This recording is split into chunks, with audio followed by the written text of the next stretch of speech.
So today we will continue with our lecture on regression with a single regressor, and we are discussing the hypothesis tests and confidence intervals.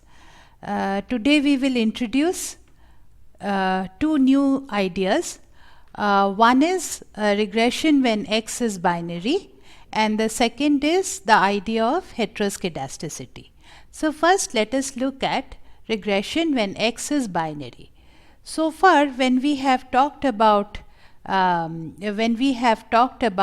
regression equation where y is equal to beta 0 plus beta 1 x plus u, this x and this y are both considered to be a continuous. They are both considered to be continuous variables. Because they are both considered to be continuous variables, it makes sense to have a regression line. So let me just draw it and say you know how it makes sense. So say suppose you have x over here and you have y over here, and for different values of x you have seen different values of y. Suppose these are your points, and these are the data points that you have got. So now when you are building a regression line through this cloud, basically you are assuming that even though you have not observed anything between x1 and x2, you could possibly observe some values over there if you had taken another sample, and if you observed here, this would be the predicted y value associated with that observed x value. But what happens if in fact your x is binary? That is, you cannot divide the distance between the different values of x further and further, and it does not make sense. You will never actually observe a value of x which lies between two distinct values. So for instance, if you have x such as you get some, this is suppose say it is gender. So if you have males over here, and if you have females over here, and these are the two genders that you are looking at, and you are trying to look at, say, something like salaries earned by males and salaries or entry salaries, and you get some distribution of salaries earned by males and some distribution of salaries earned by females, but it does not make sense to indicate a value between these two discrete values, because there isn't some kind of a gender which lies in between. So what do you do when you have a independent variable that is binary, or how do you interpret the beta values? That is what we are going to talk about in the next few slides. So so basically in this particular case, the binary dependent variable is acting as a proxy for the categories, different categories for the discrete variables. For the different categories of the discrete variables, you are naming them as, say, x is equal to 1 for one category, and x is equal to 0 for another category. For the other category.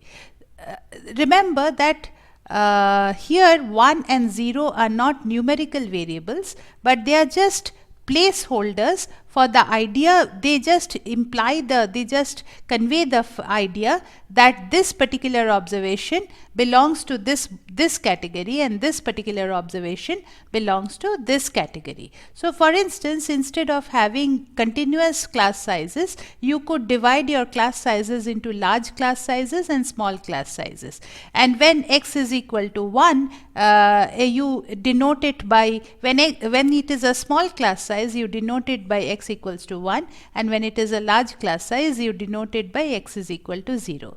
Again, you could use a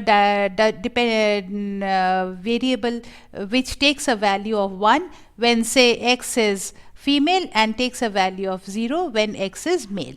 If you are treating with an experimental drug, people who are given the drug, all of those people are identified by X equals to 1, and people who are not given the drug, all those people are identified as X is equal to 0. So here the numbers are just acting as sort of identifiers for a particular category.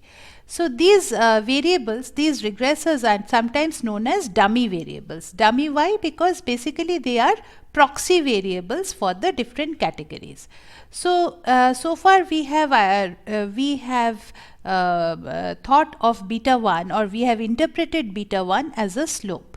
But if X is binary, then thinking of beta 1 as a slope does not make sense, and that is what we are going to say. See here, what is beta 1 when X is binary? How do we interpret the regression with a binary regressor? This is what we are going to try to understand.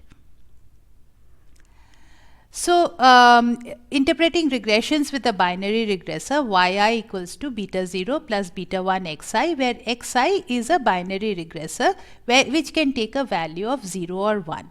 So, if you actually substitute these values of 0 or 1, say X takes a value of the particular category which is being denoted as 0. So, when xi is equal to 0, yi just becomes beta 0 plus beta 1 into 0 plus ui, or yi becomes beta 0 plus ui.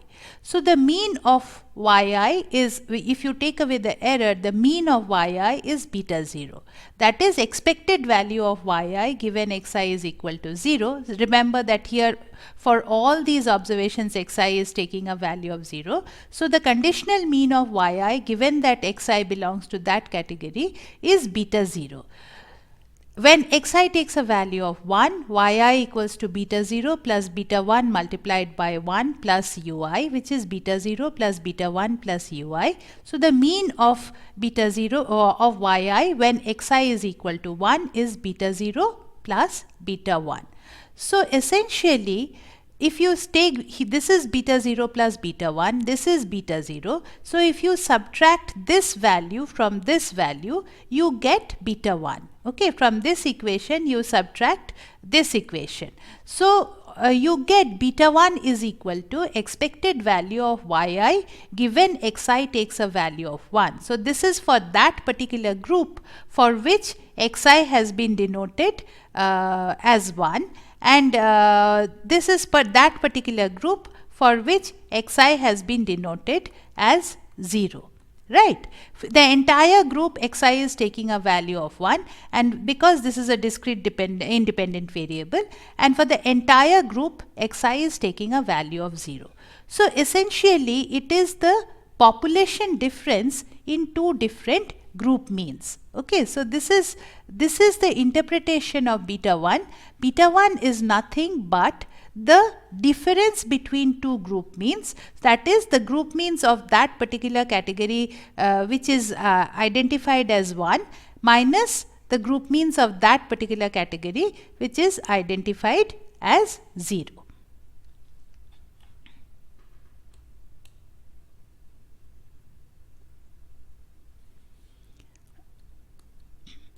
So, suppose we create a dummy variable di in our particular case of student-teacher ratio and the test scores. If we, instead of having a continuous variable such as student-teacher ratio, suppose we create two categories of schools. One category of school where the class sizes are small. So, these are small class size schools and these are large class size school. So, how do you identify what is a small class size school? Everywhere where the student teacher ratio is less than 20. Okay, there are less than 20 students per teacher, and this is the large class size school where the student teacher ratio is greater than 20. So, now if you run this regression, and you put in the values of di instead of xi, and you run regress y over di, then you will arrive at this kind of a regression. If you run it through a software, you will get 650 plus 7.4. This is your beta 0 hat, new beta 0 hat, new beta 1 hat 7.4 into d. So basically this is nothing but differences in means. So if you take the means of the group which had small class sizes, in that group there were 238 such school districts which had small class sizes. There were 182 districts which had large class sizes. The group mean for the large class sizes was 650. The group mean of the small class sizes was 657.4. As we know, beta 1 is equal to the difference in the means of the two groups, that is 657.4 minus 650, that is 7.4. This is basically the interpretation when we have dummy variables, or when we have binary, discrete binary independent variables. Now you have there are also associated standard deviations. How do you calculate the standard error? How do you arrive at this value of 1.8? This is nothing but this pooled standard error which we do in hypothesis testing, which is the square root of the standard deviation of the small class size whole square by the number of schools with the small class size, or the number of entities with the small class size, plus the large class size standard deviation of that. So here you will put 19.4, which is the standard deviation for the group with small class sizes, and here SL you will put 17.9, which is the standard deviation of the group with the large class sizes. You square that up, divided by the number of schools with school districts with small class sizes and number of school districts with large class sizes, and this is how you arrive at the standard error of 1.8. So to summarize, when the xi is binary 0, 1, then yi equals to beta 0 plus beta 1 xi plus ui. Beta 0 is the mean of y when x is equal to 0. Beta 0 plus beta 1 is the mean of y when x is equal to 1. So what beta 1 tells you is the difference in group means, that is the difference in the means, conditional means of when x is equal to 1 minus the conditional mean of y when x is equal to 0. And the standard error of beta 1 hat has the usual interpretation, that is there is an uncertainty associated with this estimated beta 1, given the fact that you have used a particular sample to calculate this beta 1. If you had taken a different sample, you might have got a different value of beta 1 hat. Hence, the beta 1 hat itself has a sampling distribution, and there is a standard error associated with beta 1 hat. Now, taking this into account, you can perform t-statistics, and you can have confidence intervals for beta 1 hat again. Now the point is, you could also have done a difference in means analysis and it would have given you the exact same results, but this dummy variable is particularly useful when you include many variables in your regression and you have other continuous variables and you also want to include some dummy variables. Then it is important, then it helps you in using discrete binary independent variables. Now we come to the idea of heteroscedasticity and homoscedasticity. And homoscedasticity only errors. Now what is this, difficult sounding term? Okay, what is heteroscedasticity and what are the consequences of homoscedasticity and what are the implications for computing standard errors? This is what we are going to discuss. So typically we usually assume that when you are building a regression model, if the variance of u given x is equal to x is constant. Now what does this mean? given that you have certain values of x, at each value of x, say x is equal to 1, x is equal to 2, x is equal to 3, x is equal to 4, x is equal to 5, and you have certain values of y. So y, for x is equal to 1, you may see one observation has this value of this may be y1, this may be y2, this may be y3, and so on and so forth. So each there may be many different observations of y, and it is, since it's not a deterministic relationship, there will be a variance. So when you build a regression line through this, there will be errors associated. Typically what we assume is that these errors are sort of the variance of y, or how much the y varies around the regression line. This variance of y remains constant. Now we haven't so far talked about the variance of y around the regression line. So if the variance of y around the regression line is constant, then it is said to be a homoscedastic. The errors are said to be homoscedastic. So now we sort of break up this difficult sounding word into two parts, which is basically let us see here. So we say, so we break it up into two words, homo and skedastic, or hetero and skedastic. So hetero stands for different, heterogeneous, you may remember, and skedastic stands for spread. So when the spread in your error is different across different values of x, then it is said to be heteroscedastic. When the spread is the same across different values of x, then it is said to be homoscedastic. Okay, so let me give you a particular example of how data might be heteroscedastic. So say, suppose you are looking at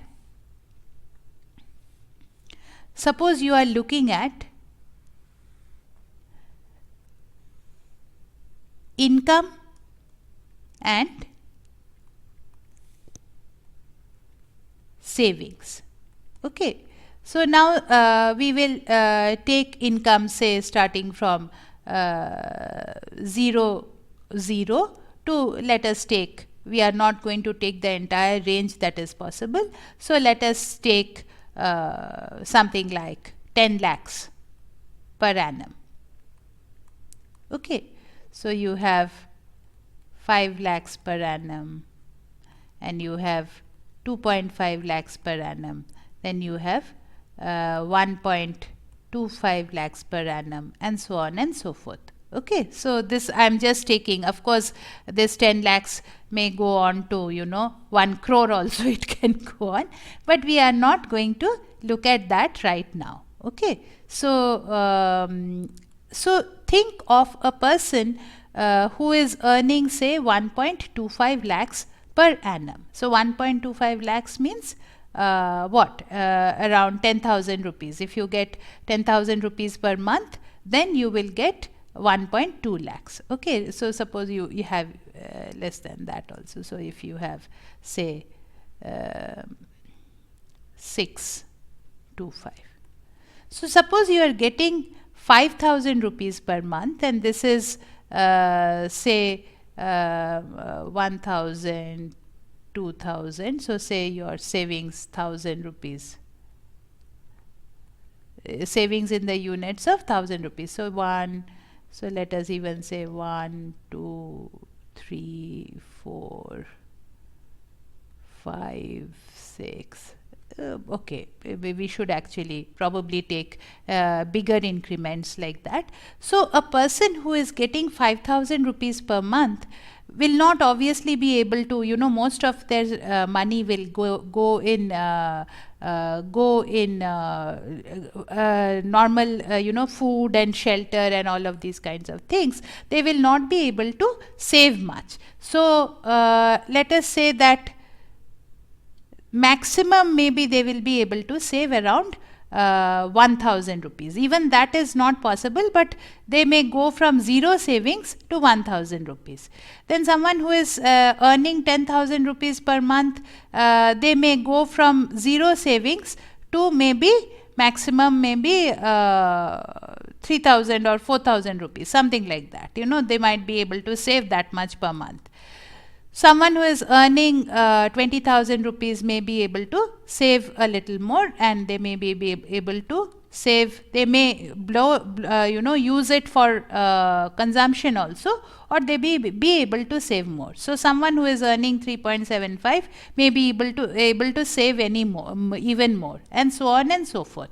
So as you can see, someone who is earning 7 lakhs, maybe 10 lakhs per annum, they may be able to save as much as a large portion, or 12 lakhs. If you say they are earning 1 lakh per month, they may be able to save 70,000 per month. And someone who is blowing a lot or buying expensive things, they may be saving very little. So as you can see that for different values of x, the savings, if you were to actually draw a regression line through this, if you were to draw a regression line through this, again, my regression line has not gone exactly through the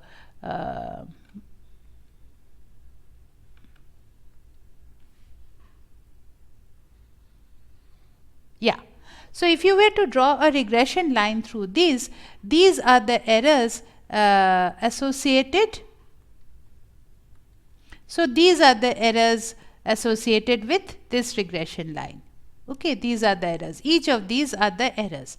As you can see, the variance of the errors is increasing as your x increases. So the variance of the error is not remaining constant. So this condition is known as heteroscedasticity, or the variance of the error is not the same across different values of x. Now what?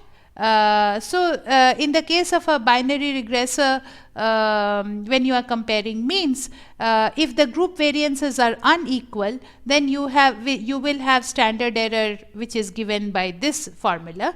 If the group variances are equal, then you take the same standard error outside, and root of that becomes SP, and you take it outside the root sign, and you get like this, and SP is known as the pooled estimator of sigma square. Okay, so this is in the case of a binary regressor. But if you have, so this is what homoscedasticity in a picture, what I showed you, that in this particular case, the error, if you were to consider at each of these values of x, if you were to consider that the errors themselves follow a distribution, and if they follow a normal distribution, in this particular, the errors are normally distributed, then what is happening is the regression line is passing through the middle of, or the mean of the errors in each case, but the spread of the errors, or the standard deviation of the errors, is increasing as you are as the values of x are increasing. So this is a heteroscedastic error condition. So again, this is another real example of heteroscedasticity from labor economics. So average hourly earnings versus years of education. As your years of education goes up, people with very low levels of years of education, many of them may earn low hourly earnings, but some of them may be lucky, and they may even though they have less education, they may get a break, and they may be able to earn more. But typically they will all have low hourly earnings. But as you gain more and more years of education, while some people will make a lot of money with high levels of education, some people with high levels of education, such as PhDs for instance, some PhDs may not have, even though they have got many years of education, they may not get the appropriate jobs that they are looking for, or they may be out of work in a bad economy or something like that, and then they may be earning less. So again, as you can see, if you were to regress hourly earnings, so if your hourly earnings was regressed over years of education, then this kind of regression might have heteroscedastic errors. Okay, so heteroscedastic errors basically means that the variance of the errors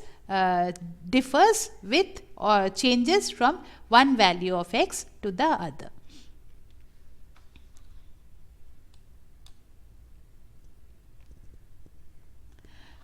So in the class size data that we are looking at, are the errors heteroscedastic or homoscedastic? Do you see any differences in the spread of the errors? So from what I can see, the errors mostly seem to be homoscedastic, or they seem to be uniformly spread. The data points seem to be uniform in this cloud. The data points seem to be uniformly spread around the regression line, no matter what the values of the x are. So that seems to be homoscedastic in this particular case.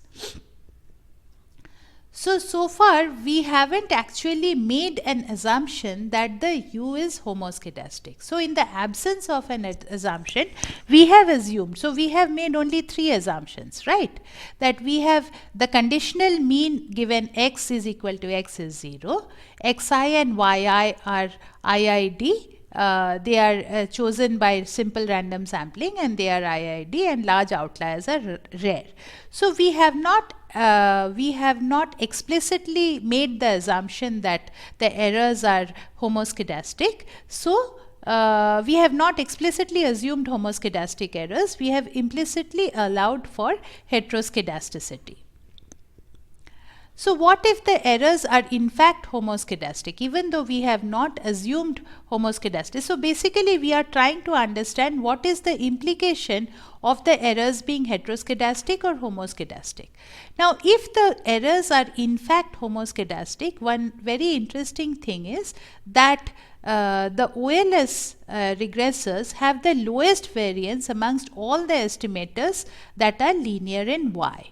Okay, so this is known as the Gauss-Markov theorem. So what does this mean? Basically, we found our estimator beta hat by the method of ordinary least square regression. Okay, so we took the errors, we took yi minus yi hat, and we tried to find, we summed it up over I equals to 1 to n, and we divided by n minus 2, because you know in arriving at yi hat we estimated 2 parameters, beta 0 and beta 1, so we lost 2 degrees of freedom, and this whole thing we minimized with respect to beta 0 or b0 and b1, and we found those values. So this is how we got beta 0 hat and beta 1 hat, by solving this minimization problem. But there might be other estimators for regression also. So we might, you know, give some weighted average estimators, or we might find some other methods of estimation. But in the case of homoscedastic errors, this particular OLS estimator has the lowest variance amongst all estimators that you might be able to you might estimate. So what does it mean, lowest variance? As we have said, the estimators themselves, the beta 0 hat and the beta 1 hat, themselves have a sampling distribution, right? They themselves follow a sampling distribution, and this sampling distribution means that they have a mean and a standard error associated with this. So if the errors are in fact homoscedastic, this standard error is the smallest amongst all other estimators of beta 0 hat and beta 1 hat that you might estimate. Okay, so so this is what the variance of beta 1 hat, as we have said before, the variance of beta 1 hat is given by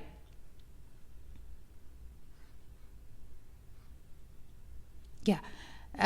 The variance of beta 1 hat is given by this particular formula, and which is sigma u square by n sigma x square.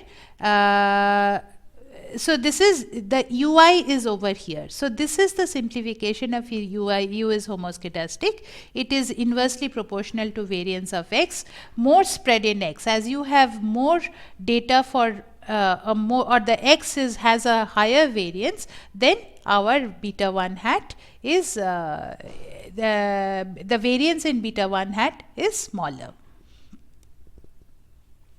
So along with the homoscedasticity only formula for the variance of beta 1 hat, we have homoscedasticity only standard error. So what is the homoscedasticity formula for variance? The homoscedasticity formula for variance is sigma u square by n sigma x square. Okay, if ui is if the variance of u is the same everywhere, then we take that value of variance of u and we get sigma u square by n sigma x square. And the standard error is also can be calculated from this particular very complicated looking formula. So, but still, even though it is complicated looking, this can be computed even in say Excel. So some people always assume homoscedastic errors, you know, they use this error, this formula for calculating the standard error. But we will be doing it in statistical software, and we have the luxury of mentioning that we want to calculate we do not want to assume homoscedastic errors, and hence we will always specify that we want do not want to. These are valid. Homoscedasticity only standard errors are valid only if the errors are truly homoscedastic. But if we do not have evidence that the errors are homoscedastic, then we should use by default the heteroscedasticity robust standard errors. Okay, they are valid whether or not the errors are heteroscedastic. They will work even in the case that the errors are homoscedastic, and they will definitely work if the errors are heteroscedastic. So, as a default, when you build a model, you should always use the option for heteroscedasticity robust standard errors. So since you won't have to calculate the standard errors by hand and you are not doing the regression using Excel, you will use a software, so you should use a heteroscedastic robust standard errors. So the homoscedasticity only formula for the standard error of beta 1 hat and the heteroscedasticity robust formula differ. So in general you will get different standard errors. Homoscedasticity only standard errors are the default setting in regression software, sometimes the only setting. To get the general heteroscedasticity robust standard errors, you must override the default. If you don't override the default and there is in fact heteroscedasticity, your standard errors will be wrong. So what we mean is that when we, if you remember, when we had given our regression line, so we said beta 0 hat plus beta 1 hat x plus uy, and over here we had given the standard error of beta 0 hat, and here we had given the standard error of beta 1 hat within brackets. If you remember that we had put it, we had earlier said that this is how you report your regression results. What will happen is that these standard errors may be wrong if there is heteroscedasticity in your sample data and you have not calculated your standard errors by specifying that you want heteroscedasticity robust standard errors. So since you use these standard errors to perform t-tests and to do to find the p-value associated with each of the beta 1 hat estimates to see if it is statistically significant, your standard errors themselves will be wrong if you do not specify the heteroscedastic robust standard errors.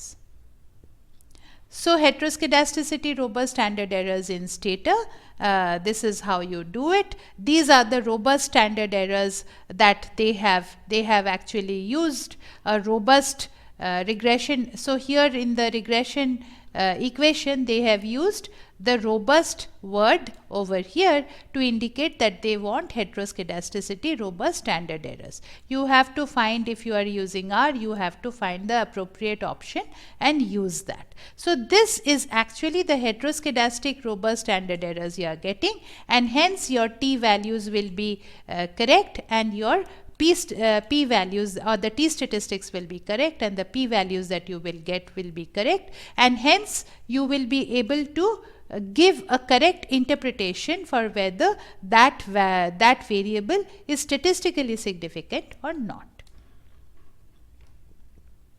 So the bottom line, if the errors are either homoscedastic or heteroscedastic, and if you use heteroscedastic robust standard errors, you're okay. If the errors are heteroscedastic and you use the homoscedasticity only formula, your standard errors will be wrong.